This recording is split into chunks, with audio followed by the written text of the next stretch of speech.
सरासर झूठ और बकवास बात कर रहे हैं ये मंत्री जी। 3 दिन का इज्तिमा हुआ खारगर में, करोड़ों की तादाद में मुसलमान लोग वहां हाजिर हुए। 3 दिन तक बयान दिए गए, नमाज पढ़ी गई, बयानात में कहीं पर भी किसी धर्म विरुद्ध कोई बात नहीं की, सिर्फ दुआ हुई। दुआओं में देश दुनिया में अमन शांति की बात की गई। सब आए प्यार मोहब्बत से अल्लाह की इबादत में लगे रहे। यही तो इस्लाम की खूबसूरती है ना। प्यार से आए, प्यार से अपने घर चले गए।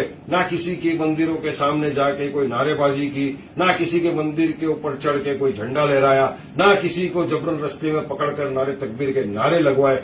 बस एक अल्लाह की इबादत में आए थे, प्यार मोहब्बत अमन का पैगाम लेके अपने अपने घर चले गए। इतना सुकून से हुआ, ये इतनी मोहब्बत से हुआ। तो इनके पेटों में दर्द हो गया कि इतने करोड़ों लोग आए और कुछ हुआ क्यों नहीं, प्यार से कैसे चले गए। तो अभी इस तरह के अनाप शनाप बकवास करने लग गए। मैं तो चाह रहा था कि आपका जो मीडिया है ये इसको हाईलाइट करे, दिखाए कितनी प्यार मोहब्बत सुकून से हमारा इज्तिमा होता है, किस तरह से प्यार की बातें की जाती है, हदीस की बातें की जाती है, इस्लाम की तालीम दी जाती है। कहीं पर किसी जाति धर्म के ऊपर कोई एक अल्फाज किसी ने नहीं कहा इतने 3 दिन के इज्तिमा में, इतने सारे बयानात में। मगर आपका मीडिया तो दिखाएगा नहीं ना। मीडिया तो वन साइड दिखाता है कि बस मुसलमानों के खिलाफ जो गाली दे रहा है बस उसको हीरो बना, उसको हाईलाइट करने की बात करते हैं आप लोग। दिखाओ ये अमन शांति का पैगाम, और ये झूठ और अफवाह फैला रहे खाली कुछ हुआ, कुछ नहीं हुआ। 3 दिन तक आप पूछ लीजिए, करोड़ों की तादाद में लोग आए। इतना ही नहीं, इनके बीजेपी के नेता तो वहां बैनर लगा रहे थे, थैंक्स फॉर कमिंग, सपोर्ट के बैनर लगा रहे थे। इतना उनको अच्छा लग रहा था, उनकी बात नहीं सुनते। तो आपस में भी इन लोग का कुछ खास नहीं है तालमेल। जाने तो उनको बकवास करने की आदत है, ध्यान मत दो।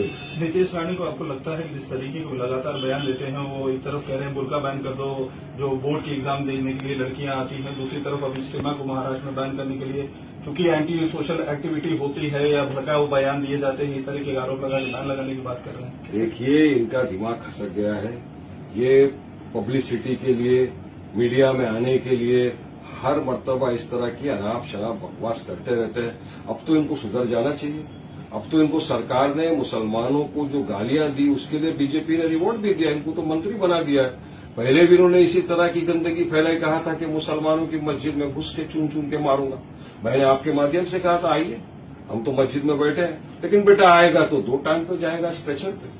क्या हम लोग हाथ में चूड़ियां पहन के तो नहीं बैठे ना, कायदे कानून का सम्मान पालन करते हैं, इसलिए खामोश बैठे। और अब इस तरह का झूठ फैलाना, अनाप शनाप बकवास करना, ये सिर्फ और सिर्फ महाराष्ट्र की जो सरकार है, बीजेपी के मुख्यमंत्री जो है वो उनका समर्थन कर रहे हैं। उनके समर्थन के बिना ये इस तरह की बकवासबाजी नहीं कर सकते। जो इंसान के ऊपर इतने सारे एफआईआर लॉन्च हो चुके, क्यों उसको अरेस्ट नहीं करते अब तक?